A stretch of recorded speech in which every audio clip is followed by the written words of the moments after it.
자, 어제보다 분위기가 많이 좋아졌어요. 목사님이 어저께 딱 올라와서 큰일 났다 싶었어요. 왜냐하면 목사님이 이제 부흥회 같은 데를 다니고 또 선교 같은 데를 다니다 보면 영적으로 꽉 눌려 있을 때가 있어요. 그러면은 목사님이 한마디 한마디를 해도 이게 막 이렇게 푹푹 들어가지가 않아서 아주 힘들어요. 어저께 딱 올라오자마자 그래서 어저께 올라오자마자 와, 이거 어떡하지? 뒤에 식은땀도 쭉 나고 와, 말씀이 어떻게 이거 들어가 틈이 안 보이네 해서 어저께 걱정을 많이 했는데, 어저께 여러분들이 너무 열심히 회개하시고 특히 죄의 문제를 얘기하는 날은 사탄이 역사하기 때문에 영적으로 아주 무거워요. 근데 어저께 여러분들이 그걸 다 잘 돌파해줬고 오늘은 벌써 이렇게 영적으로 여러분들의 영이 이렇게 밝아졌고, 몸은 피곤해서 좀 잘 것 같긴 한데 영적으로는 벌써 여러분들 밝아진 게 많이 느껴져요. 그래갖고 목사님이 지금 좀 마음에 여유가 생겨가지고 목사님 얘기를 좀 해주고 시작을 할까 해요. 자, 목사님은요, 오현택 목사님인데, 자, 목사님은 여러분들 중등부잖아요, 그렇죠? 은평성결교회 중등부예요. 자, 목사님은 어떤 교회 중등부를 나왔을까요? 퀴즈. 빨리 손 들고 한 명. 여기 아까 춤췄죠? 춤춰서 기회 줬는데 틀렸어요. 자, 또 여기 분홍색 옷. 네, 맞아요. 은평성결교회 중등부를 나왔어요. 한번 일어나 주세요. 왜냐하면 이따 목사님이 봐서 선물을 줘야 돼. 예. 목사님 여기 꼭 선물 주세요. 네. 예. 목사님 앉아주세요. 오현택 목사님은 은평성결교회 중등부를 나왔어요. 은평성결교회 중등부. 그렇죠? 자, 그러면은 이제 맞힐 수도 있을 거야. 우선 은평성결교회 중등부를 나왔는데 남자야. 그렇죠? 여자 아니죠? 자, 그러면은 목사님은 어느 중학교를 나왔을까? 자, 흰색. 틀렸습니다. 다음. 아니야, 너 아까 내가 기회를 줬는데, 그래, 춤췄으니까 한 번 더 기회 줄게요. 틀렸어요. 아쉽습니다. 끝에. 틀렸어요. 왜? 안 좋은 중학교인가? 안 좋은 중학교인가? 잠깐만. 너무 이거 공평해야 되는데. 그 손을 흔드니까 빨간색하고 파란색. 여기 초등학교가 왜 나와 있어, 지금. 자, 떡만둣국. 지금 거의 다 틀리고 있어. 하나 남았어요. 돌고래? 덕산중학교. 예. 돌고래. 예? 후배. 다 후배라고. 예. 자꾸 연줄 이런 거 어렸을 때부터 그런 거 만들면 안 좋아요. 그래도 나중에 챙겨줄게요. 자, 목사님은 은평성결교회 중등부 출신이고, 그 다음에 덕산중학교 출신이었어요. 목사님 덩치가 크죠? 그죠? 덩치가 크죠? 얼굴도 크고 다 크죠? 목사님은 일진이었어요, 일진이어가지고, 저 뒤에 앉아있죠, 저기도 덩치 큰 친구들 앉아있죠? 조심하세요. 저 친구들이 잘못하면 목사님이 돼요. 그리고 저렇게 앉아있던 친구 중에 지금 여러분들 은평성결교회 주보를 펴면은 몇 명 박남준 선교사라든지 몇 명 선교사님들이 있는데 저렇게 앉아있다가 다 선교사가 됐어요. 그래서 여러분들 제가 기대가 되게 많아요. 여러분들한테. 여러분들 거기서 앉아있어도 성령님이 이렇게 역사하시다가 여러분들을 탁 치면 여러분들이 목사님이 되기도 하고 그 다음에 선교사님이 되기도 하기 때문에 여러분들 너무 목사님이 여러분들에 대한 기대가 커요. 목사님이 여기서 자라고 은평성결교회에서 청년부를 했어요. 청년부를 하고 그 다음에 목사님은 선교를 나갔어요. 선교를 나가서 아프리카에서도 있었고 그리고 캄보디아도 있었고 IT에도 이런 데도 있었어요. 목사님 이제 국제학부라는 데를 나왔기 때문에 국제개발이라는 걸 해서 월드비전, UN 이런 데 같은 데서 일을 하면서 선교 활동을 막 했어요. 선교 활동을 하고 그 다음에 영국에 가서 유학을 하고 또 미국에 가서 유학을 하고 여기 다시 왔어요. 오니까 나이가 벌써 많이 들었어요. 근데 목사님이 너무 기분이 좋은 게 뭐냐면은 목사님이 여기서 청년부 전도사님을 했을 때 여러분들 청년부 될 거예요. 그리고 우리 찬양해 주시는 분들 선생님들 많이 청년부 계셔요. 사적인 이야기인데 좀 더 친해지자는 차원에서 얘기하자면 목사님이 청년부 올라갔을 때 청년부 회장 선생님이 있었어요. 회장이 있었어요. 회장. 예, 그때 그 회장이 지금 여러분들 선생님 중에 한 분이에요. 정영석 선생님이 목사님이 청년부 막 올라갔어요. 청년부 회장이었어요. 대단하죠. 목사님 참 존경스러운 선생님이고요. 그 다음에 목사님이 전도사님 할 때 막 이제 청년부 올라왔던 분도 있어요. 근데 여기서 지금 그 선생님도 한 분 계셔요. 이마진 선생님 계시나요? 네, 이마진 선생님. 제가 인사는 안 했어도 기억은 잘하고 있습니다. 예, 그래서 여러분들, 저는 여기 은평성결교 고인물이에요, 고인물. 예, 다 여기서 했어, 다 여기서. 근데 너무 기분이 좋은 게 뭐냐면, 목사님이 자랑 같을 수도 있는데, 목사님이 청년부 전도사님 할 때 비전센터가 없었어요. 이런 건물 없었어요. 그래서 여러분들 다 그냥 거기서 지지고 볶고 그냥 막 어른들하고 막 섞여서 예배드리고 그랬는데, 그때 비전센터를 진다고 헌금을 했어요. 헌금을 많이 했는데, 목사님이 그때 너무 이 비전센터 어린아이들이 자라나는 것에 대해서 기대감이 커서 청년부에서 받았던 사례비를 2년 동안 다 받았던 사례비를 다 비전센터 헌금으로 내고 선교를 나갔었어요. 그리고 나서 돌아오니까 건물도 있는데, 건물은 둘째치고 여러분들이 있는 거예요. 그래서 목사님이 기분이 너무 좋아요. 여러분들을 보고 있으면 얘네들이 다 목사님 월급이구나, 목사님이 냈던 사례비구나, 이렇게 생각하는 건 농담이고, 여러분들이 이곳 건물에서, 이 지하에서, 이 건물에서 여러분들이 신앙으로 자라나고 있다는 게 목사님 너무 기분이 좋아요. 그렇기 때문에 목사님이 여기서 수련회 강사로 말씀을 전해달라고 제안을 받았을 땐, 목사님이 그냥 아프리카에서 있었던 재밌는 얘기 할 수도 있었고, 뭐 미국에서 있었던, 영국에서 있었던 얘기들을 할 수도 있었겠지만, 뭐 사실 내일도 조금 할 거긴 한데요. 그런 거보다 단 한 번의 기회가 주어진다면, 제가 목사님이 여러분들 앞에 설교할 기회가 얼마나 있겠어요, 그렇죠? 우리 윤 목사님께서 얼마나 설교를 잘하셔서 제가 이제 기회가 없어요. 이럴 때밖에 기회가 없어요. 또 이런 기회가 있을 때 목사님이 뭐를 할까 고민하다가, 여러분들이 좀 지루할 수도 있어도, 여러분들이 좀 재미없을 수도 있어도, 잘 수도 있어도, 그 한 번의 기회에 말씀, 성경을 정리해 줬으면 좋겠다라는 생각을 했고, 그 다음에 예수님의 복음을 초점을 맞춰서 거기에 말씀을 전했으면 좋겠다라는 생각을 해서, 미안하지만 오늘도 성경 말씀을 전할 거예요. 자, PPT 틀어주시기 바랍니다. 어저께 내가 지나간 자리 얘기했죠? 내가 지나간 자리, 나는 이스라엘 백성이었어요. 이스라엘 백성은 지나가면서 악을 남겼죠. 관역에서 벗어나서 죄를 남겼다고 했어요. 기억나요? 예, 기억나요? 감사해요. 기억나서. 그나저나 목사님이 영어 예배부 목사님이에요. 그래서 영어를 한번 볼게요. 자, 여기 밑에 오른쪽 아래에 A자가 없는데 뭐라고 써 있어요? 스티그마. 스티그마가 영어로 뭐예요? 그럼 위쪽에서 읽으려고 하겠죠? 그렇죠? 흔적. 근데 스티그마는 사실 낙인이에요, 낙인. 이렇게 노예한테 뜨거운 걸로 해갖고 딱 찍어서 노예라고 딱 낙인을 찍는 거예요. 그래서 스티그마는 되게 나쁜 단어예요. 그래서 원래 심리학 같은 데서도 스티그마 하면은 낙인 효과라고 해서 자기가 잘 벗어나지 못하는 그런 낙인을 얘기해요. 근데 영어는 기독교 국가인 영국하고 미국에서 사용하는 언어잖아요. 그 영어는 예수님을 지칭할 때만 특별하게 다른 의미를 부여하는 단어들이 몇 개 있어요. 예를 들어서 Passion of Christ 하면은, 패션이 원래 열정이에요, 열정. 그럼 예수님의 열정? 예수님 열정이 대단하신가? 이게 아니에요. Passion of Christ는 예수님의 고난이에요, 고난. 그래서 단어가 이렇게 바뀌어요. 그런 게 몇 단어 있는데, 대표적인 게 이 스티그마예요. 스티그마가 그냥 일반적으로 쓸 때는 노예한테 찍는 낙인, 나쁜 사람들한테 쓰는 낙인, 너네들은 안 돼 하면서 찍는 낙인이 원래 스티그마인데, 이 스티그마를 기독교에서 예수님한테 쓸 때는 십자가의 흔적이라는 의미로 쓰는 거예요.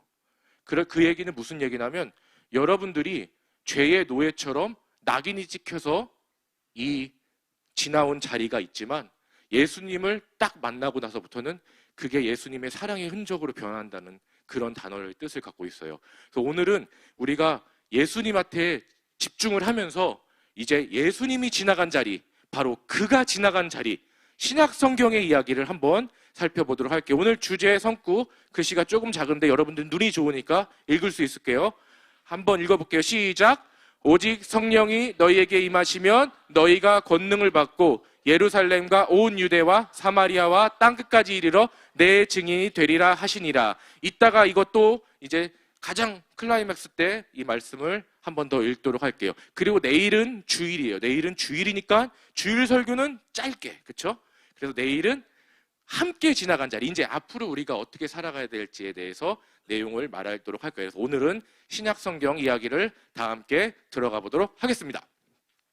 자, 목사님이 어저께 막 무릎까지 꿇어가면서 이 복을 남기는 사람들에서 목사님이 그렇게 열심히 설명하려고 했던 이 복, 그쵸? 이 복. 낙타에 무릎 꿇는 거. 어제 갔더니 살짝 멍들어 있더라고요. 그래서 우리가 복은 하나님 앞에서 무릎 꿇고 겸손하게 하나님 앞에 무릎 꿇고 세상을 섬기는 게 복인데, 여러분들도 지금 14살, 5살, 6살밖에 안 됐어도 벌써 복이란 단어를 들으면 내가 성공하고 잘 되고 내 맘대로 되는 이런 걸 자꾸 생각하게 돼요. 왜냐하면 우리는 사탄의 마귀의 공격을 받으니까. 이 말하면은 조금 여러분들이 어려울 수도 있는데, 지금 말할까 말까 고민하는데 이미 말했기 때문에 말할래요. 사탄은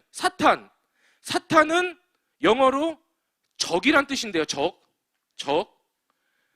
그냥 반대, 그렇죠? 사탄의 원래 히브리어의 원래 뜻이요, 어떤 특별한 형체가 아니라, 특별한 영적인 천사가 아니라, 특별한 인물이 아니라, 사탄은 그냥 그 뜻 자체가 반대하는 자예요. 반대하는 자. 그러니까 뭐라도 반대하면 그게 사탄이에요. 사탄 역사를 하네. 그러면은 뭐가 잘 되는 걸 반대하는 거예요. 반대하는 게 사탄이에요. 이해되세요? 그러니까 하나님이 하시는 일들을 반대하면 사탄이에요. 그리고 우리가 올바르게 살아가려고 하는 것들을 반대하는 것이 사탄이에요. 그러니까 사탄이 하는 일은 뭐냐? 복의 의미를 반대로 거꾸로 뒤집으면 사탄이 하는 일인 거예요. 하나님 앞에 겸손하게 무릎 꿇고 세상을 섬기는 게 원래 온전한 복이라면, 사탄이 반대로 뒤집은 건 뭐예요? 무릎 안 꿇고, 그렇죠? 교만하게 그 다음에 세상을 섬기지 않는 거, 내 맘대로 살아가는 게, 그것이 사탄이 뒤집어버린 복의 의미예요. 그래서 이분은 모세예요. 저분은 다윗이에요. 이분은 히스기야고 여기는 하와예요. 그렇죠? 어저께 목사님이 모세랑 다윗이랑 히스기야 이런 사람들은 사실 복된 삶을, 올바른 삶을 살았다고 했어요. 하지만 저런 훌륭한 인물들조차도 사탄이 역사하고 죄 가운데 빠지게 되면 그 반대의 길을 걸었을 때가 많았어요. 그렇기 때문에 어쨌든 더 깊게 들어가진 않을게요. 왜냐하면 어제 다 끝난 구약의 얘기이기 때문에. 그래서 여러분들이 앞으로도 우리가 살아갈 때 복에 대한 생각을 여러분들이 제대로 갖고 있어야 돼요. 복은 내 맘대로 살아가서 내가 성공하고 내 뜻대로 되는 것이 아니라 하나님 앞에 겸손하게 무릎 꿇고 세상을 섬겨나가는 것이 복이에요. 알겠죠? 자, 이제 구약이 끝났어요. 어제 구약 성경 마지막이 뭐라고 그랬죠? 말라기에서 마지막으로 이스라엘 백성들이 처음 모여서 처음 한 말이 뭐라고 그랬죠? 언제 나를 사랑했습니까? 했죠. 그렇게 오랫동안 사랑하고 그렇게 오랫동안 하나님의 계획을 이루려고 했는데 언제 나를 그렇게 사랑했습니까? 하고 말라기가 끝났어요. 말라기가 끝나고 나서 400년이 흐르는 사이에 헬레니즘 문화가 들어왔어요. 알렉산더 대왕. 들어봤죠? 못 들어봤으면 어쩔 수 없어요. 지금 설명해 줄 수가 없어. 그 다음에 로마 제국이 들어왔어요. 로마 제국. 자, 지금까지 인류 역사에서 가장 모범적이고 가장 잘 만든 제국을 만들었다는 나라가 로마 제국이에요. 많은 학자들이 목사님 국제정치학을 전공해서 저런 거를 많이 읽었어요. 그래서 많은 학자들이 이 인류 역사에서, 지구에서 가장 완벽한 형태의 제국을 만든 나라는 로마라고 해요. 그 다음에 뭐 대영 제국도 있고 지금 뭐 미국도 제국이라고 하네 안 하네 하지만 어쨌든 로마 제국까지 400년 동안 하나님은 기다리셨어요. 자, 졸기 전에 말해야지. 어저께 하나님이요, 한번 기다리신 적이 있었어요. 언제 기다렸냐면요, 요셉이 데리고 간 70명이 한 나라가 될 때까지 400년에서 430년을 기다렸다고 했어요. 기억나요? 그래서 아브라함 한 명으로 시작했다가 이삭, 야곱, 요셉이 돼서 70명이 됐는데 400년에서 430년 정도를 기다렸더니 200만 명이 돼서 한 나라가 될 때까지 하나님이 기다렸다고 그랬어요. 그렇죠? 하나님이 한 번 더 기다리셔요. 근데 이번에는 이스라엘이란 나라가 될 때까지 기다린 게 아니라 이 지구상에 로마 제국이 등장할 때까지 기다리셔요. 이해되세요? 이 두 가지가 겹치는 거 이해되세요? 자, 이 두 가지가 그럼 하나님이 왜 기다렸을까? 출애굽 200만 명이 될 때까지, 애굽에서 200만 명이 될 때까지 이스라엘 백성을 기다렸던 하나님, 그 하나님이 이제 로마 제국이 이 땅에 도래할 때까지 기다리는데, 그 이유는 하나님이 로마 제국을 써서 하나님의 나라를 만들어 가려고 한 것이 아니라, 하나님의 첫 번째 계획은 이스라엘을 통해서 하나님 나라를 만들려고 했죠. 어제 그거 다 기억하죠? 이스라엘을 통해서 하나님 나라를 만들려고 했는데 실패했죠. 이스라엘이 실패했죠. 그러니까 이번에 하나님은 사람이 만든 로마 제국을 기다렸다가 그 안에 하나님 나라를, 그 로마 제국의 사람들 안에 하나님 나라를 만드시는 계획을 세우세요. 잘 기억하세요. 첫 번째는 이스라엘이란 진짜 나라를 만들려고 하셨어요. 이 세상을 겸손히 무릎 꿇고 섬기는 나라를 만들려고 하셨는데 인간은 그거를 실패했어요. 이스라엘은 실패했어요.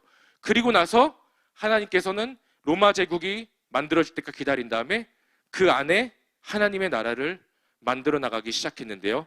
자, 어제보다는 조금 오늘 설교가 어려울 수 있어요, 이제. 근데 여러분들이 너무 똑똑하다는 걸 제가 어제 피드백을 들었어요. 어제 설교 너무 쉽다고 오늘 좀 어렵게 달라고 피드백을 들어서, 자, 누가 있어요? 그 사람이 있어요. 제가 이따가 얘기해 줄게요. 하나님 나라를 만들어 가려고 하셨어요. 이제는 이스라엘이란 진짜 나라가 아니라 하나님 나라를 예수님을 통해서 만들어 나가시는데, 어떤 나라냐면, 이제 이걸 잘 기억하세요. 이 나라는 어떤 나라냐면요, 첫 번째 무슨 나라? 우리 안에 있는 나라예요. 우리 안에 있는 나라. 자, 각자 손을 들고 내 가슴에 손을 대보세요. 하나님 나라는 이제부터 이스라엘이란 하나의 나라에 있는 것이 아니라, 실제로 지금도 이스라엘 있잖아요. 그런 나라에 있는 거 아니라 우리 안에 있는 나라예요. 우리 안에. 알겠죠? 이해돼요? 읽어볼게요. 누가복음, 목사님 읽어줄게요. 누가복음 17장 20에서 21절. 바리새인들이 하나님의 나라가 어느 때에 임하니까 묻거든 예수께서 대답하여 가라사대, 하나님의 나라는 볼 수 있게 임하는 것이 아니요 또 여기 있다 저기 있다 고도 못하리니 하나님의 나라는 너희 안에 있느니라. 이제 하나님은 진짜 만져지고 볼 수 있는 나라가 아니라 여러분들 안에서 하나님 나라를 만들어 나가시기로 결정을 하시는 거예요. 이해되세요? 그렇기 때문에 여러분들이 하나님의 나라를 가지고 이 세상에 퍼져나가게 하는 그 플랫폼으로, 그 도구로 로마 제국을 쓰신 거지, 진짜 하나님의 나라는 여러분들 안에 있는 거예요. 이해되세요? 여러분들 안에는 이제 하나님의 나라가 있어요. 여러분들의 마음 안에는 하나님의 나라가 있는 거예요. 이게 지금 우리 같은 나라에 살아가고 있는 사람들한테 이해가 잘 안 가요. 우리 대한민국은 땅이 있죠. 그 다음에 국토, 그 다음에 주권, 그 다음에 국민, 이런 게 있죠. 그래야 나라라고 하는데, 여러분들 안에 있는 하나님의 나라는 그런 이 세상이 말하는 나라가 아니라 여러분들이 국민이고, 그렇죠? 그 주권은 하나님한테 있는 거예요. 그리고 영토는 여러분의 마음인 거예요. 그 하나님의 나라가 여러분들 안에 있어요. 자, 두 번째 특징. 그 나라는 근데 보이지가 않아요. 당연히 보이지 않죠. 우리 안에 있으니까. 읽어볼게요. 예수께서 대답하여 가라사대, 진실로 진실로 내게 이르노니 사람이 거듭나지 아니하면 하나님의 나라를 볼 수가 없느니라.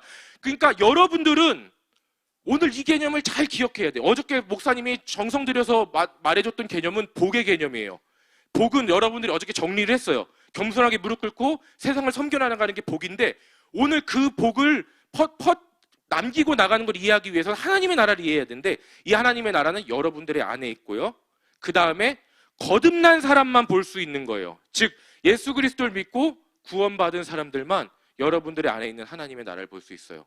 그러니까 교회에 와서 우리 성도들, 우리 친구들, 선생님들, 우리 목사님들, 여러분들의 안에 있는 하나님의 나라를 보면서 그 나라를 함께 만들어가는 거예요. 이제는 옛날 이스라엘처럼, 아니면 우리가 말하는 대한민국이나 북한처럼 보이는 나라가 아니라 여러분들 안에 있는 하나님 나라예요. 그 하나님의 나라는 퍼져나가는 나라예요. 퍼져나가는 나라. 자, 질문, 퀴즈, 선물. 영건 목사님께서 선물을 많이 주라고 하셨어요. 저기 질문도 안 나갔는데 손든 친구? 예. 저 노란색 뭐예요? 빨리 말해, 빨리 말해. 지금 답 나왔어. 빨리 말해. 아니, 손든 사람이 말하라고. 아, 거기, 예. 틀렸어요. 자, 아까 답 나왔어요. 한 명. 누구야? 말한 사람. 말한 사람. 마요네즈 틀렸어요. 그 다음에 겨자 누구야? 여기 덕산중학교. 자, 겨자예요. 겨자씨 저게 겨자나무예요. 겨자나무. 자, 하나님의 나라는 천국은 마치 사람이 자기 밭에 갖다 심은 겨자씨 하나 같으니 이는 모든 씨보다 작은 것이로되 자란 후에는 풀보다 커서 나무가 되매 공중의 새들이 와서 그 가지에 깃드느니라. 여러분들 안에 있는 하나님의 나라는요, 겨자씨처럼 작아요. 여러분들 지금 중학생이고 믿음이 아직 작을 때는 아주 작아요. 우리 예수님이 딴 데서 또 겨자씨 비유 한번 했죠. 겨자씨만한 믿음만 있다면 이 산을 들어 저리로 옮길 것이다. 그 겨자씨가 엄청 작아요. 당시 이스라엘에 살았던, 예수님 시대에 살았던 사람들은 지금은 겨자씨보다 작은 씨가 있어요. 과학적으로 발견했는데 그때 당시 사람들은 겨자씨가 제일 작다고 생각을 했어요. 어쨌든 겨자씨는 되게 작은데 이렇게 길에다가 딱 갖다 뿌리면요, 저기 개나리처럼 쫙 퍼져요. 밭에 쫙 퍼져요. 밭에 쫙 퍼지고 그 사이에 새들이 와서 앉아요. 여러분들 안에 있는 하나님의 나라는 보이지 않고 여러분들 안에 있지만 여러분들 안에서 퍼져나가는 거예요. 내 안에서도 퍼져나가고 내 주변 사람들 가운데도 퍼져나가는 거예요. 우리가 복을 남기는 사람들인데 퍼져나간대. 뭔가 이제 하나님 나라가 복이 슬슬 연결되기 시작하죠. 그렇죠? 그 다음에 마지막으로 하나님의 나라는 부풀어 오르는 나라예요. 천국은 마치 여자가 가루 서말 속에 갖다 넣어 전부 부풀게 한 누룩 같으니. 저거 밀가루 반죽하고 있어요. 빵 만들고 있어요. 저거 그대로 오븐에 넣으면요, 돌처럼 딱딱한 요만한 빵 만들어져요. 되게 조그만 빵. 빵 만들어 본 사람? 네, 목사님은 요리를 못해서 잘 안 만들고 먹기는 되게 잘 먹어요. 그런데 저기다 누룩을 넣잖아요. 누룩을 넣으면 저만한 덩어리에다가 누룩을 넣으면 이 밑에 아저씨가 만든 것처럼 한 50명에서 70명 정도를 먹일 수 있어요. 그 얘기는 뭐냐면 천국은 마치 누룩과 같은 거예요. 천국은, 하나님의 나라는, 여러분들 안에 있는 하나님의 나라는 아주 약하고 보이지 않고 미미해 보이지만 그것이 이 세상 가운데 드러나게 될 때, 그것이 옆 사람에게 퍼지게 될 때 겨자밭처럼 쫙 퍼지게 되는 거고, 누룩처럼 여러분들을 통하여서 여러분들 주변에 있는 사람들이 먹고 마실 수 있는 그런 영향력을 갖고 있는 것이 하나님의 나라예요. 자, 한번 목사님이 지금까지 말했던 거 다시 정리하고 넘어갈게요. 이스라엘 백성, 하나님은 이스라엘 백성을 통해서 구약에 어저께 진짜 나라를 만들려고 했어요. 우리가 알고 있는 그 진짜 나라. 그래서 요셉을 통해서 70명을 통해서 200만 명을 만들고, 그 다음에 왕도 허락해줬고, 그 다음에 주변 나라도 점령할 수 있는 기회를 줬는데 자기들이 다 실패했어요. 왜냐하면 하나님이 그 나라를 만드신 이유는 이 세상에 복을 남기기 위해서, 즉 겸손하게 하나님의 복을 굽고 세상을 섬기게 하려고 하나님이 나라를 만든 건데, 그 나라는 이스라엘이, 이런 표현 써서 죄송하지만 말아먹었어요. 말아먹었더니 하나님은 이제 기다리시면서 로마 제국이 이 세상에서 쫙 퍼져나가게 기다리시고, 그 다음에 여러분들 안에다가 하나님 나라를 만드신 거예요. 여러분들 안에다가. 보이지 않아요. 보이지 않기 때문에 옆에 사람 한번 보세요. 예, 옆에 사람 보니까 하나님 나라가 안 보이는 듯하죠. 하지만 그 하나님 나라는 보이지 않지만 겨자밭처럼 쫙 퍼져나가는 하나님의 나라고, 그리고 누룩처럼 여러분들 때문에 주변 사람들이 복을 받는 그런 나라예요. 그 하나님의 나라를 통하여서 이제 신약 성경의 이야기는 시작되는 거예요. 그 여러분들 안에 있는 하나님의 나라를 통하여서 이제 하나님은 복을 전파하려 하시는 것이에요. 하나님 앞에 무릎 꿇고 겸손하게 이 세상을 섬기는 것. 그런데요, 자, 여기서 짚고 넘어갈 게 있어요. 아직 이스라엘 백성들 실패했죠. 그렇죠? 어저께 다 실패했어요. 그 다음에 사실 아직까지 이걸 완벽하게 성공한 사람이 없어요. 아직까지 없었어요. 그러니까 오늘 성경 얘기를, 이게 지금 목사님이 하고 있는 얘기가 마태복음, 마가복음, 누가복음, 요한복음의 앞부분에 나오는 얘기예요. 되게 앞부분에 나오는 얘기예요. 그러니까 아직까지는 이거를 완벽하게 성공한 사람이 온 인류에, 온 지구에 없었는데, 이거 문제 너무 쉽다. 이거 문제 너무 쉽다. 누가 성공해요? 노래 한번. 예수님, 너 중등부 올라갔어? 중등부 올라온 거야? 작년에 저기 목사님 기억하지? 영어 예배부 저거 토요 성경학교 때 너 맨날 뛰어다니고 그렇지? 그래. 아유, 잘 그래도 진짜 예, 목사님이 참 너네들한테 진짜 기대가 많아요. 진짜 와 진짜 중등부까지 와서 답까지 맞히는 거 보면 목사님이 작년에 영어 성경학교 제대로 한 것 같아요.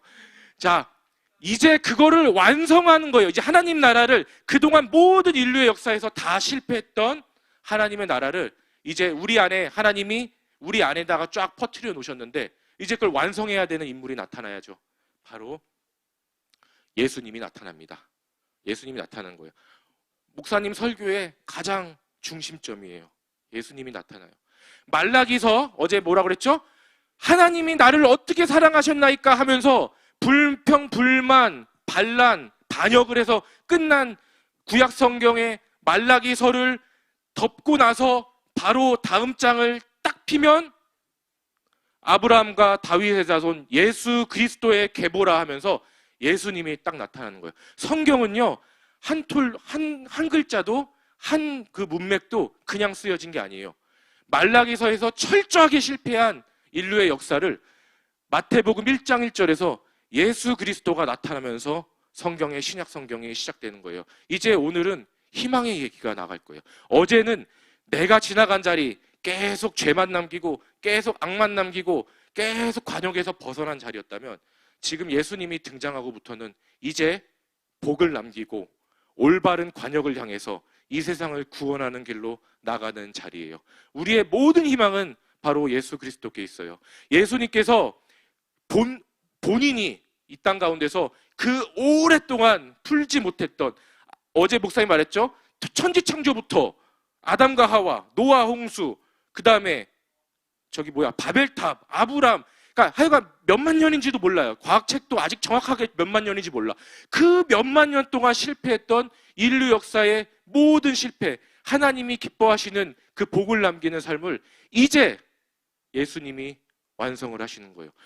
예수님은요, 겸손하게 하나님 앞에 무릎 꿇고 이 세상을 섬기는 거에 완전히 특화되신 분이에요.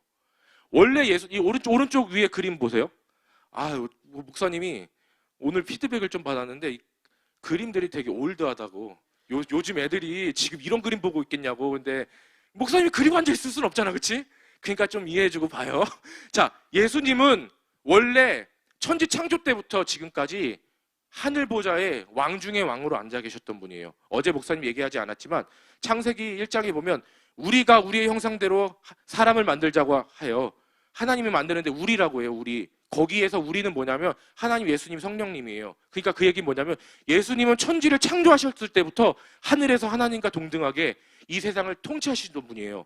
왕 중의 왕이고 신 중의 신이고 모든 것의 최고이신 예수님께서 어디로 오셨어요? 이스라엘의 베들레헴에. 베들레헴은 지금은 지명이 있는데 사실 베들레헴 당시엔 지명이 아니었어요. 변두리라는 뜻이었어요. 변두리에 그 다음에 어디예요? 소랑 말이 있는 곳에, 거기서 제대로 된 방도 아니라 구유에 그 안에 급하게 가장 약한 몸인 아기의 몸으로 오셨어요. 정반대죠. 왕 중의 왕이고 신 중의 신이고 모든 것을 통치하시는 분이 가장 변두리에 낮은 곳에 가장 약하게 오신 분이 예수님이세요. 왜냐하면 예수님은 처음부터 이 땅에 오실 때부터 복을 완성하기 위해 오신 것이기 때문이에요. 복이 뭐예요? 겸손하게 무릎 꿇고 세상을 섬기는 것이기 때문에 예수님은 처음 탄생부터 등장부터 가장 겸손하게, 가장 온유하게, 가장 낮은 곳으로 오신 게 바로 예수님이세요. 예수님은 완성하러 오셨어요. 우리가 하지 못했던 그 복을 남기는 삶을 완성하러 오신 것이에요. 자, 이제 또 사탄이 등장합니다. 우리 또 사탄하고 좀 친하잖아요, 그렇죠? 사탄이 등장해요. 사탄은 우리가 아까 목사님 뭐라고 했죠? 사탄은 뭐 하는 거? 반대하는 거. 그냥 사탄은 그냥 반대하는 거야. 그냥 반대만 하면 사탄이에요. 알겠죠? 뭔가 괜찮은 거 반대하면 다 사탄이야. 그게 뭐 그러면은 이제 내일부터 또 친구가 자기 뭐 하려고 하는 거 반대하면 너 사탄이다 이러지 마세요. 그런 게 아니라 하나님이 하시는 일들, 이 땅에 복이 남겨지고 선한 것들이 남겨지는 것을 반대하는 게 사탄의 역할이에요. 자, 이제 사탄도 예수님이 등장했으니까 아주 긴장 타고 있어요, 지금. 긴장 타고 있는데, 이제 예수님을 언제 괴롭힐까? 언제 반대해야 할까? 딱 타이밍을 보다가, 당시에는 어떤 문화가 있었냐면요. 하나님의 일을 시작하기 전에는 광야에 가서 어느 정도 금식을 하고 거기서 주변 사람들한테 광야 갔다 왔다는 인정을 받아야 주변 사람들이 그 사람을 이제 선지자나 그 다음에 제사장으로 인정해주는 그런 문화가 있었어요. 예수님은요, 가만 보면요, 이 세상에 로마라던가 그 이스라엘 유대인들이 만들어 놓은 문화를 다 따르셔요. 왜냐하면 겸손하게 섬기러 오셨기 때문에 그냥 다 엎어버리지 않으세요. 예수님도 꼭 굳이 그럴 필요 없었는데 그 문화와 풍습을 따라서 광야에 들어가셨어요. 광야에 들어갔더니 이제 사탄이 옳다구나. 딱 이 타이밍이다. 이 타이밍에 반대를 해서 이 예수를 내가 반대해서 옛날에 이스라엘처럼, 옛날에 아담처럼, 옛날에 노아처럼, 옛날에 바벨탑처럼 오늘 내가 반대를 하고야 말겠다 하고 이제 시험에 들어갑니다. 오늘 설교에서 중요한 부분 중에 하나예요. 여러분들이 앞으로 살면서 받을 시험들이에요. 우리 선생님들이 겪고 있는 시험들이고 우리 청년 여러분들께서 앞으로 사회생활을 하시거나 직장생활을 하시거나 또 인간관계를 하면서 겪게 될 시험들이에요. 그 시험의 특징, 이제 세 가지를 얘기하기 전에 잠깐 다 함께 일어나도록 하겠습니다. 자, 일어나도록 하겠습니다.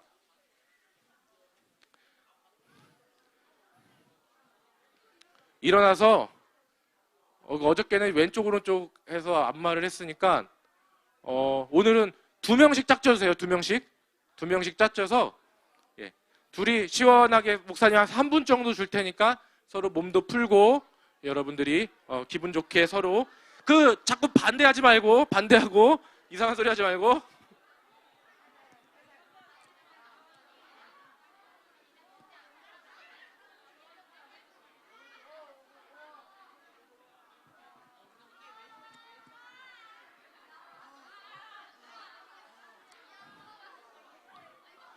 네. 그 뒤에 있는 우리 일진들도 아주 잘하고 있어요. 그리고 열심히 하다 보면 목사님도 되고 선교사님도 되는 거예요. 자,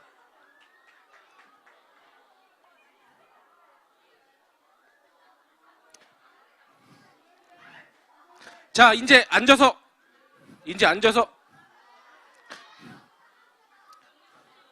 오늘 목사님이 좀 여러분들의 마음의 긴장을 좀 풀어주는 얘기 하나 할게요. 오늘은 어제처럼 막 그렇게 진지한 기도, 막 불 끄고 막 그렇게 진지한 기도보다는 오늘 아까 찬양한 것처럼 기쁘고 뛰면서 잔치하는 기도를 많이 할 거니까 벌써부터 이따 기도에 얼마나 갈까, 기도에 어떻게 할까 걱정하지 마시고 오늘은 여러분들의 성령에 충만한 하나님께서 기뻐 운행하시는 그런 기도회를 할 거니까 재밌게 설교 나머지 듣도록 하겠습니다. 벌써 설교가 반 이상 왔어요. 자, 이제 반대하는 자, 사탄이 예수님을 지금 넘어뜨려야 된다. 지금 넘어뜨려야 될 첫 번째 공격한 것, 바로 먹고 사는 문제였어요. 먹고 사는 문제. 마귀가 이르되 내가 만일 하나님의 아들이거든 이 돌들에게 명하여 떡이 되게 하라.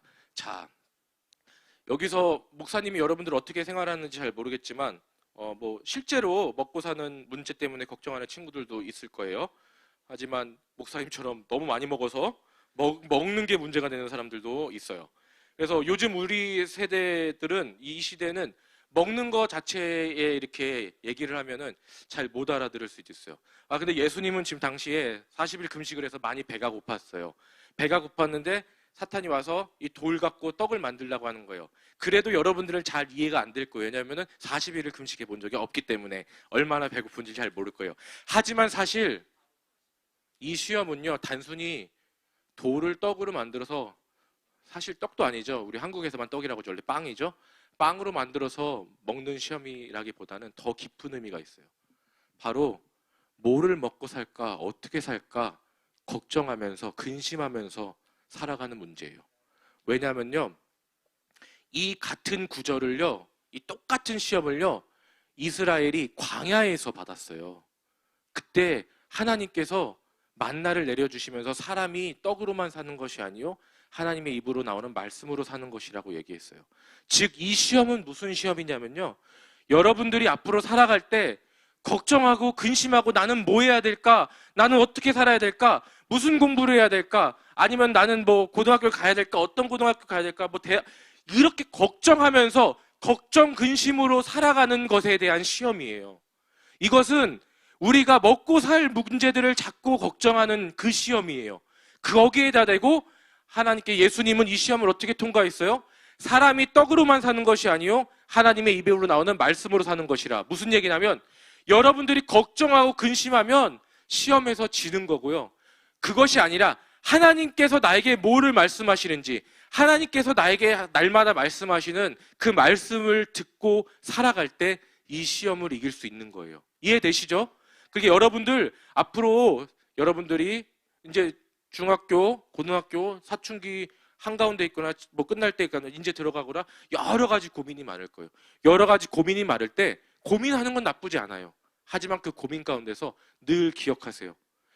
내가 걱정하고 내 근심만으로 사는 것이 아니라 하나님이 나에게 하시는 말씀을 듣고 그 말씀대로 살아가는 것이, 그것이 바로 내 안에 있는 하나님의 나라를 살아가는 것이구나. 이럴 때 여러분들이 첫 번째 시험을 이기게 되는 것이요. 자, 그리고 나서 만나. 아까 얘기했죠? 광야에서 이스라엘 백성들은 이 시험을 똑같이 겪고 하나님은 만나를 통해서 이 이스라엘 백성들을 통과하게 하시죠.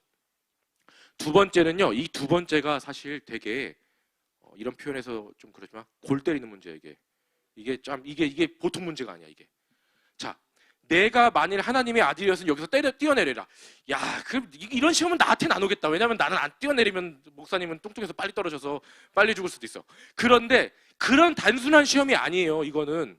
이 시험은 너가 하나님의 아들이거든 뛰어내리라. 무슨 얘기냐면 내가 뛰어내릴 때, 예수님 입장에서 내가 뛰어내릴 때 하나님이 나를 잡아주냐 안 잡아주냐 보라는 거예요. 그러니까 내가 주인이 아니라 하나님이 시키는 걸 내가 해야 되잖아요. 하나님이 시키는 걸 하는 게 올바른 복을 남기는 삶이잖아요. 그렇죠? 거꾸로 뒤집는 거예요. 뒤집는 거예요. 뭐야? 내가 뛰어내릴 테니까 하나님이 날 도와주나 보자. 목사님은 이런 신앙을 되게 오랫동안 갖고 있었어요. 와, 내가 요번에 어디 시험 보니까 하나님이 살아계시면 내가 시험 합격하나 보자. 뭐 이런 거. 그다음에 목사님 결혼할 때도 그래서 결혼할 때도 저 분이 하나님이 나랑 함께 해주시면 저분하고 이렇게 잘 매칭이 되나 보자. 뭐 이런 거. 이렇게 장난스러운 것도 있지만 실제로 목사님의 신앙 여정 가운데 나도 모르게 하나님을 시험할 때가 너무나 많았어요. 아니에요. 우리는 하나님을 시험하는 게 아니에요. 하나님이 말하신 대로, 뜻하신 대로 겸손하게 순종하는 게 우리의 역할이지, 우리 안에 있는 하나님의 나라지, 우리가 하나님을 시험하고 내가 뛰어내린다고 하나님이 나를 붙잡아주나 보자. 이것의 유혹이었어요. 아주 교묘하죠. 그렇죠? 예수님은 뛰어내리면 그냥 본인이 이렇게 날아다닐 수도 있고 아니면 천사가 잡아줄 수도 있어요. 예수님은 다 알고 있었어요. 예수님 지금 뭐 천국에서 몇 년을 살았는데, 거기서 날아다녔는데, 거기서 천사들이 맨날 수종 들었는데 뛰어내리면 날아다니는 거 알고 있었어요. 근데 예수님은 속지 않았어요. 이거는 하나님을 시험하는 문제구나. 이거에 속았던 사람이 하나 있어요. 자, 누구예요? 모세예요. 모세라고 안 했어요? 자, 성경을 보다 보면 잘 이해되지 않는 부분이 하나가 있어요. 그게 뭐냐면 모세가 무리바라는 곳에서 돌을 지팡이로 쳐서 물이 나오겠다고 나중에 하나님은 모세를 가나안 땅에 못 들어가게 해요. 되게 억울한 문제일 수도 있어요. 화냈다고, 그렇죠? 화냈다고 그래요. 거기서 하나님의 거룩함을, 영광을 가렸다고 그래요. 이게 무슨 문제냐면요, 모세는 하나님의 종이에요. 하나님께서 자, 내가 물을 줄 테니까 가서 돌멩이를 2번 두들겨라 하면 두들겨서 물이 나와야 하는 하나님의 종이었지, 자기가 두들겨가지고 물이 나오게 하는 사람이 아니었어요. 이 시험이었어요. 이 시험에 모세는 넘어갔어요. 그런데 예수님은 기가 막히게 그 속에 있는 사탄의 깊은 계략을 알고 주 너희 하나님을 시험하지 말라 하면서 이겼어요. 모세, 모세 되게 억울해요. 모세 되게 억울해요. 저거 한번 쳐다갖고 가나안 땅 못 갔는데, 근데 하나님은 그렇게 또 그렇게 딱 완전히 그렇게 모세를 버리고 이렇게 외면하신 분이 아니에요. 사실 여러분들이 성경에 나중에 읽으면 모세는 예수님이 변화산에서 기도할 때 그때 완전한 육체를 그 부활체를 가지고 예수님 앞에 나타나요. 그리고 바로 모세가 섰던 그 땅이 모세가 그토록 살아생전에 가고 싶었던 가나안 땅이었어요. 그래서 하나님은 모세를 사용하시고 당장 그때는 그 인생에는 못 가게 하셨지만 하나님은 모세를 너무 사랑하셔서 2500년이 흐른 후에 변화된 몸으로써 가나안 땅을 기어코 밟게 하셔요. 하나님은 우리를 혼내시기도 하고 훈련도 하시지만 하나님은 끝까지 우리에게 약속을 지키시고 우리를 사랑으로 이끌어 주시는 분이세요. 어쨌든 이 하나님을 시험하는 문제, 여러분들을 삶 가운데 계속 괴롭힐 거예요. 하나님을 시험하는 문제. 여러분들 그러니까 정신 바짝 차리고 영적으로 바로 깨어서 내가 지금 하나님을 시험하고 있는지 아니면 하나님의 뜻대로 하나님의 뜻을 올바르게 분별해서 순종하고 있는지를 날마다 살펴봐야 돼요. 그리고 마지막 시험. 이 모든 건의야 그 영광을 내가 내게 주리라. 그러므로 내게 절하면 다 너의 것이 되리라. 사탄이 지금 나한테 절 한번 하라는 거예요. 절 한번 하면 이 세상의 영광을 다 주겠다는 거예요. 이런 구절을 어렸을 때 들으면요 별로 관심이 없어요. 아이 뭐 세상을 다 가져. 그냥 저기 포켓몬 게임기나 하나 주거나 뭐 아니면 내가 지금 갖고 싶은 거나 하나 주면 되지. 이게 별로 관심이 없을 건데요. 이게 지금 그렇게 단순한 문제가 아니에요. 지금 목사님이 아주 진지해져서 계속 단순한 문제가 아니라고 하는데 예수님은요 자기가 십자가에 못 박혀 돌아가실 걸 알고 있었어요. 자기가 고난을 받고 밤새도록 채찍질을 당하고 옥에 갇히고 침뱉음을 당할 걸 알고 있었어요. 그래서 그걸 알고 계셨기 때문에 겟세마네 동산에서 기도할 때 이 모세혈관이 터질 때까지 기도했어요. 그 고통을 너무나 잘 알고 있기 때문에. 예수님은 이 시험을 받을 때도 자기가 그런 삶을 살아야 된다는 걸 알고 있었어요. 그러면은 생각해 보세요. 그거를 피해가고 싶겠어요? 안 피해가고 싶겠어요? 피해가고 싶겠죠.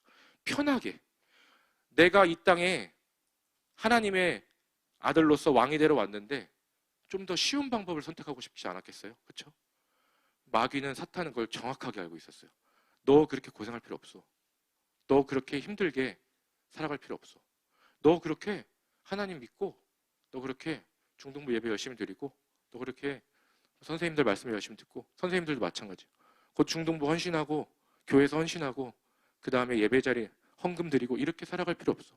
그냥 편하게 우리 좋게 가자. 바로 그 유혹이었어요. 아주 사진이 올드해서 미안해요. 하지만 아주 저 사탄이 아주 그럴싸하게 가서 예수님도 약간 지금 설득당하는 그런 표정 같아요. 아주 교묘하게 얘기하는 거예요. 편하게 살지 말라고. 아니 어렵게 살지 말라고. 편하게 살라고. 어려운 길 가지 말라고. 헌신하지 말라고. 헌금하지 말라고. 그리고 쉽게 가자고. 이것이 여러분들의 삶에 앞으로 사탄이 계속 유혹할 세 가지 유혹이에요. 그러자 예수님께서 마지막으로 주 너희 하나님께 경배하고 다만 그를 섬기라. 나는 내 길을 가겠다. 나는 내 앞에 있는 길이 십자가의 길이더라도 나는 내 앞에 있는 길이 고통의 길이더라도 그것이 하나님을 경배하는 길이라면 그것이 복을 남기는 길이라면 나는 그 길을 가겠다 하고 시험에서 이기십니다. 자, 세 가지 시험 뭐라고요? 앞으로 우리가 살면서 겪게 될 세 가지 시험. 첫 번째, 먹고 사는 문제, 걱정하고 근심하는 문제. 하나님 말씀을 듣기보다는 내가 생각하고 풀려고 하는 문제. 두 번째, 하나님을 시험하는 문제. 나는 하나님의 종인데 내가 하나님 뜻대로 살아가야 되는데 오히려 내 뜻에 하나님을 끼워 맞추려고 하고 하나님을 내 방식에 끼워 맞추려고 하는 문제. 그리고 세 번째는 쉽고 편하게 목표를 이루려고 하는 문제.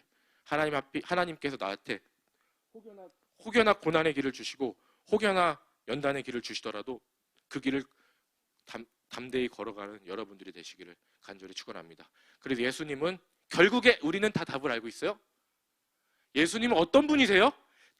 출발부터가 겸손하게 무릎 꿇고 세상을 섬기러 오신 분이기 때문에 예수님은 실패하지 않으셨어요. 결국 그 유혹을 다 이기시고 그 뒤로부터 와서 어떤 일을 주로 하셨어요? 다 사회적 약자들을 돌보셨어요. 내 주변에 있는 사람들을 겸손하게 섬겼어요. 세상을 겸손하게 섬겨나갔어요. 예수님은 절대 권력을 추구하거나 자기의 부를 추구하지 않으시고 짧은 인생을 사셨지만 그 인생 가운데서 어떻게 예수님의 제자들이, 우리 그리스도인들이 살아가야 되는지를 몸으로 보여주셨어요. 그리고 나서 예수님은 결국에 이게 뭐예요? 십자가. 본인의 마지막 사명. 본인이, 우리 온 인류가 실패했던 아담과 하와부터 성경의 모든 인물이 실패하고 이스라엘도 실패해서 남은 흔적이라고는 다 악과 죄만 남았던 이 흔적을 십자가에서 모두 해결하셨습니다. 목사님 아까 스티그마가 뭐라고 했죠? 스티그마가 원래는 낙인이에요. 노예들한테 찍히는 낙인이에요. 무슨 노예요? 죄의 노예들. 악의 노예에 찍히는, 악과 죄의 노예에 찍히는 스티그마가 예수님께서 십자가에 못 박혀 돌아가심으로 이제 흔적으로 바뀝니다. 이제 예수님께서 우리 삶에 남기신 흔적, 복을 남길 수 있는 흔적으로 남긴 거예요. 그리고 나서 예수님은 당당하게 부활하시죠. 이 모든 것을 이기시고 죄와 사망의 권세를 이기시고 부활합니다. 자, 목사님 여기까지 한 얘기들 잘 정리해 볼게요. 목사님 오늘 두 가지 얘기했어요.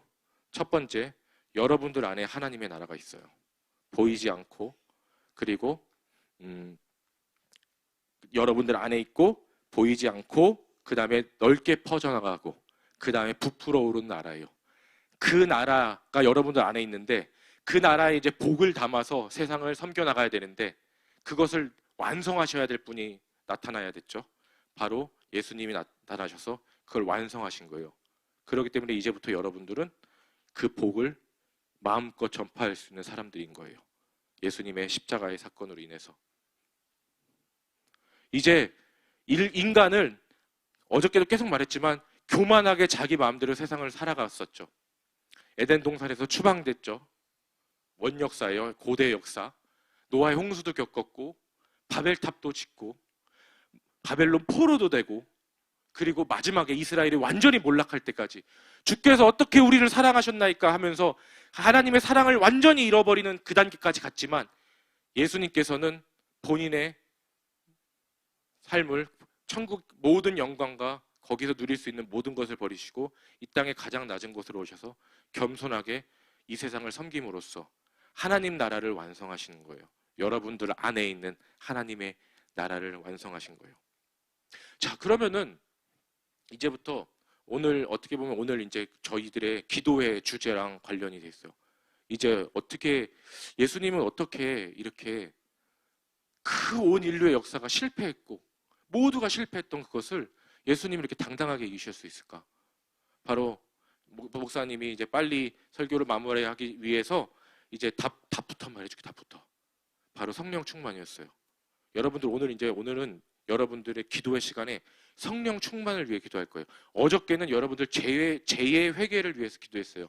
왜냐하면 성령은 거룩한 영, 더 홀리 스피릿이기 때문에 죄가 있는 곳에 임할 수가 없어요. 하지만 어제 여러분들이 죄를 회개했고 어제 밤하고 오늘 사이에 약간 좀 죄를 또 지신 분들이 있는 것 같긴 한데 또 회개하고 그 다음에 성령님을 초대해서 그 성령님을 여러분들 안에 충만하게 모시는 그런 시간을 갖도록 할 거예요. 성령 충만만이 오로지 예수님이 하신 그 길을 우리들도 걸을 수 있게 하는 하나님의 능력이에요. 성경에 보면요, 이 광야의 시험에 갈 때, 예수님이 광야에 시험에 갈 때 성령에게 이끌려라는 단어가 나가요. 그러니까 예수님은 항상 성령 충만의 상태로 계셨기 때문에 이 모든 시험을 이길 수 있었던 것이고요. 바로 그 성령 충만만이 예수님이 하신 그 다 이루시는 일들을 가능하게 했던 거예요. 그렇기 때문에 여러분들 안에 있는 하나님의 나라, 자, 손 한번 들게요. 자, 이제 흐트러지고 있는데 손 한번 들고 가슴에 손을 대고, 내 안에 있는 하나님의 나라는, 여러분들 안에 있는 하나님 나라는 오로지 성령 충만만으로 이 세상에 복을 남길 수가 있는 거예요. 알겠죠? 자, 그래서 그 복을 이제 신약 성경에서 이제 나머지 이야기예요. 그 성령 충만을 이제 예수님께서 이 땅에 남기고 가시면서 제자들에게 남기시는 거예요. 그것이 바로 사도행전에 나오는 이야기죠. 오직 성령이 너희에게 임하시면 너희가 권능을 받고 예루살렘과 온 유대와 사마리아와 땅끝까지 이르러 내 증인이 되리라 하시니라. 예수님이 완성하셨어요. 예수님이 그동안 실패했던 모든 죄의 문제, 악의 문제를 십자가에서 이제 낙인이라는 스티그마에서 흔적이라는 예수님의 그 죄의 문제를, 이 세상의 모든 죄의 문제를 해결하셨어요. 그리고 그 비법을 성령 충만이라고 알려주시고 이제 제자들에게, 여러분들에게 성령 충만을 허락해 주시고 예수님은 가셨어요. 예수님 다시 오실 거예요. 다시 오시는 얘기 이따가 끝나기 직전에 얘기해 드릴 거예요. 예수님이 이렇게 성령 충만을 남기고 가니까 여기 어디 있어? 여기. 그가 지나간 자리. 예수님이 지나간 자리는 이렇게 이 세상을 겸손하게 섬긴 자리, 십자가에서 우리 죄를 해결한 자리, 그리고 성령 충만함을 남기고 가신 자리예요. 그러니까 이제 그토록 오랫동안 실패했던 우리 이스라엘 제자들이 성공하기 시작해요. 이제 사도 바울이 성공하기 시작해요. 사도 바울 다 알고 계시죠? 성경에 너무 많은 부분을 썼어요. 그래서 예수님을 만나고 나서 그 다음부터 그 예수님의 복음을, 즉 이 세상을 겸손하게 무릎 꿇고 이 세상을 섬기는 삶을 이제 한 명씩 한 명씩 성공하는 사람들이 나오는 거예요. 완전히 실패해서 완전히 타락했던 이스라엘에서 불가능했던 일이 이제 여러분들 안에 있는 하나님의 나라를 통하여서 여러분들이 이제 여러분들의 삶 가운데 복을 남기는 삶이 한 명 한 명씩 이제 성공하기 시작하는 거예요. 왜? 성령 충만하기 때문에. 그 다음에 베드로도 이 성령 충만 받기 전에는 이거 뭐예요, 얘? 닭. 그쵸? 성령 충만 받기 전에는 누가 자기한테 와도 너 예수 제자지 하니까 3번이나 부인했던, 그렇게 어떻게 보면 비열했던 사람이 성령 충만을 받고 나서는, 저거는 이제 성경책 밖에 나오는 얘기지만 나중에 로마에 박힐 때 십자가에 거꾸로 못 박혀 죽으러 자기 스스로 로마로 걸어 들어갈 정도로 담대하게 이 세상에 복을 남기는 사람으로 바뀌어요. 자, 지금 걱정의 근심의 눈빛들이 있어요. 나도 혹시 그러면은 복을 남기다 보면은 다 순교하고 다 죽는 거 아닌가, 그런 생각이 있겠지만 그건 아주 극소수의 특별한 사람들에게만 허락되는 거예요. 그것도 아주 영광스러운 자리예요. 목사님이 되는 사람들도 있고 선교사님이 되는 사람들도 있고 가끔은 순교하시는 분들도 있는데, 아까 목사님이 장난삼아 얘기했지만 목사님의 경험을 봤을 때 저 뒤쪽에 앉아있는 친구들이 그런 케이스가 많이 나왔어요. 그 목사님 친구들 항상 뒤쪽에 앉아있다가 목사님이 되고 선교사님이 되고 그랬으니까 목사님 기대가 커요 지금. 자, 어쨌든 이렇게 성령 충만하기 시작하니까 이제 한 사람 한 사람씩 성공하는 사람들이 나오기 시작했고, 이제 이 도마는 목사님 왜 넣냐면, 목사님이 지금 영어 예배부 하는데 영어 예배부에 인도 분들이 많이 나와요. 인도가 영어 쓰잖아요. 근데 거기 제가 얘기를 들었더니 뭄바이에 도마 순교 교회가 있대요. 그러니까 도마 제자는 그렇게 의심이 많아서 예수님 옆구리에 손을 넣어야 예수님 믿을 정도의 사람이었는데, 성령이 충만하고 나서는 그 멀리 인도까지 가서 복을 남기는 삶을 사는 거예요. 이제 성령 충만이 답이에요. 여러분들 삶에서도 성령 충만하면 이제 하나님께서 여러분들의 삶에 복을 남기는 삶을 살 수 있게 해줄 거예요. 이제 이 사명은 전파돼서 우리까지 왔어요. 자, 정리할게요. 여러분들 안에 뭐가 있어요? 하나님의 나라가 있어요. 여러분들 안에 그 심장이 있어요. 여러분들 안에 하나님의 나라가 있어요. 그 나라를 통하여서 복이 전파되는 거예요. 그 겨자씨처럼, 누룩처럼, 알겠죠? 그리고 그것이 가능하게 하는 힘은 성령 충만이에요. 여러분들한테 주어진 것이에요. 이제 여러분들이 지나가는 자리는 더 이상, 표현 이렇게 해서 죄송하지만 똥만 남는 그런 이스라엘의 삶이 아니라 여러분들이 이제 지나가는 삶은 복을 남기는 삶이 될 거예요. 언제? 성령 충만할 때, 여러분들 안에 있는 하나님의 나라를 통하여서. 예수님은 다시 오실 거예요. 예수님 다시 오실 거예요. 이제 이것만 하고 끝나네요. 그리고 시간도 딱 맞네요. 이제 기도해야 할 건데, 예수님은 다시 오실 거예요. 그런데 예수님이 처음 오실 때 어디로 오셨다고 그랬죠?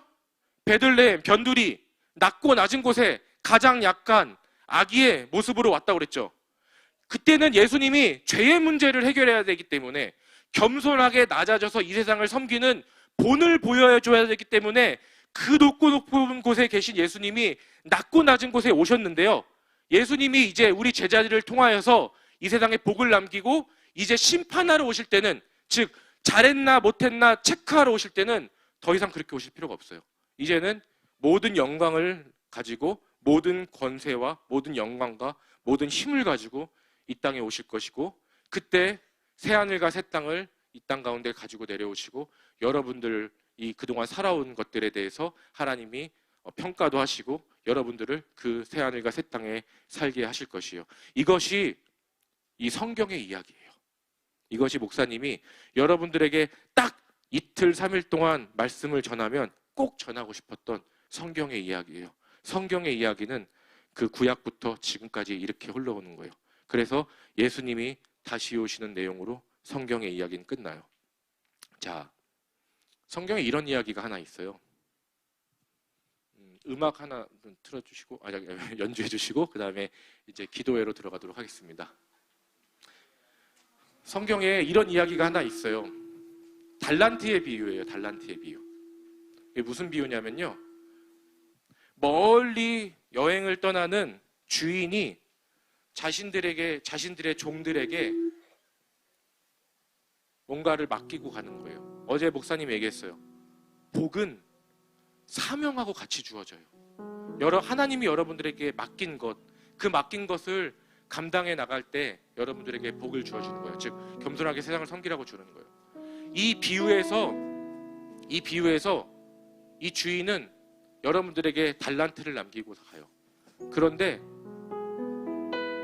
어떤 종은 열심히 그 달란트를 가지고 그 주인의 뜻대로 열심히 해서 더 많은 것을 남겼어요. 가운데 있는 종도 나름대로 최선을 다해서 자기가 갖고 있는 달란트를 가지고 자기 주인의 뜻대로 살았어요. 그런데 저 끝에 있는 종은 뭐 하고 있어요? 자고 있어요. 그렇죠? 자기에게 이 사명이 주어진지 까먹고, 자기가 이렇게 중요한 역할을 해야 되는 것을 까먹고 그냥 자고 있는 거예요. 예수님은요,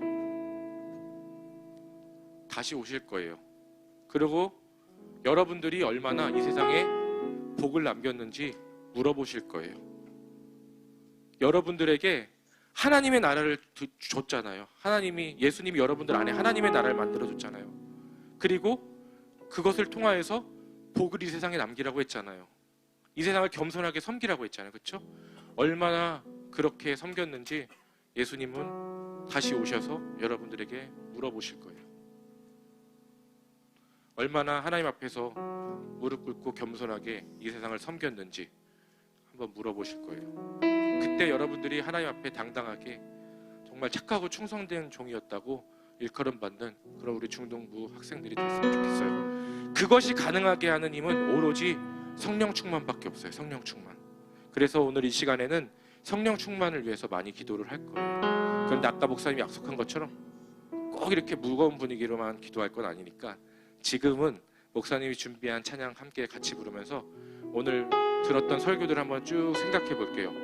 이 찬양을 여러분들이 아는지 모르겠지만 행복이란 찬양이에요. 목사님이 우리 주제가 복이기 때문에 이 복과 관련된 찬양을 찾다가 되게 메시지가 비슷한 것 같아서 한번 넣어봤어요. 그래서 함께 일어날게요. 이제 일어나서 여러분들이 이 찬양을 부르면서 잘 기억해야 될 것은 내 삶에서 그동안 잘못 인식하고 있었던 복에 대한 생각들을 여러분들이 좀 버렸으면 좋겠어요. 사탄은 이 복이라는 것을 집요하게 공격하면서 그 광야의 시험처럼 계속 뒤집으려고 할 거예요. 세상 것을 쫓아라, 걱정 근심하고 너의 방법대로 살아라, 그리고 너의 능력대로 살아라. 아니요, 복은 그런 게 아니에요. 복은 겸손하게 무릎 꿇고 이 세상을 섬겨나가는 것이에요. 함께 이 찬양을, 행복이란 찬양을 부르면서 저희 기도의 시간으로 들어가도록 하겠습니다.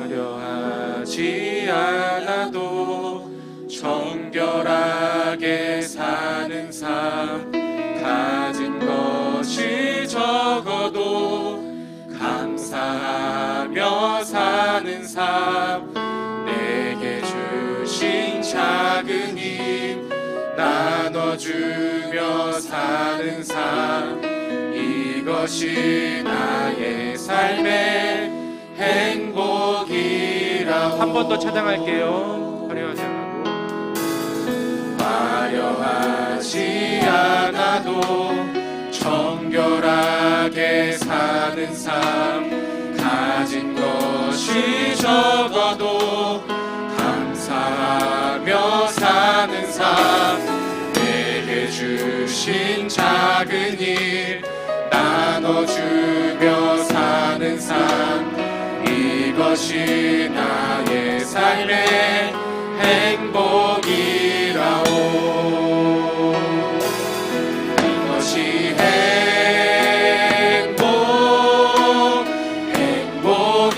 행복이라오 세상은 알 수 없는 하나님 선물 이것이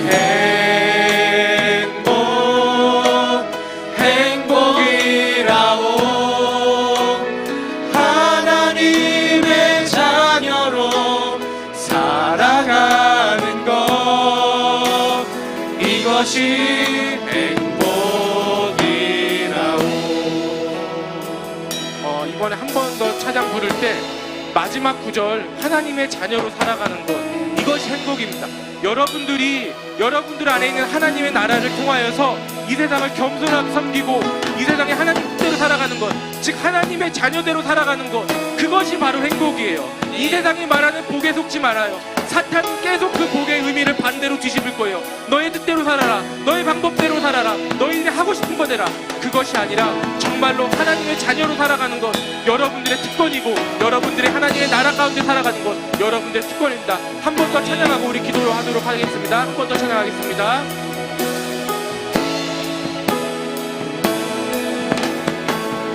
화려하지 않아도 정결하게 사는 삶 가진 것이 적어도 감사하며 사는 삶 내게 주신 작은 일 나눠주며 사는 삶 이것이 나의 삶의 행복이라 이것이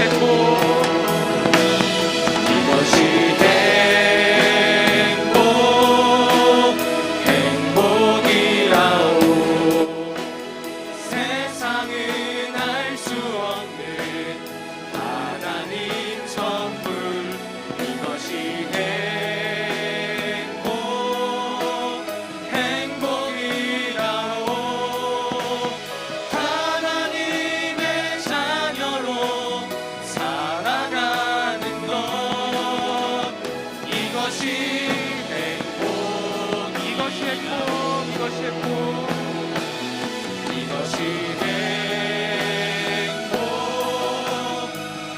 행복이라오 세상은 알 수 없는 하나님 선물 이것이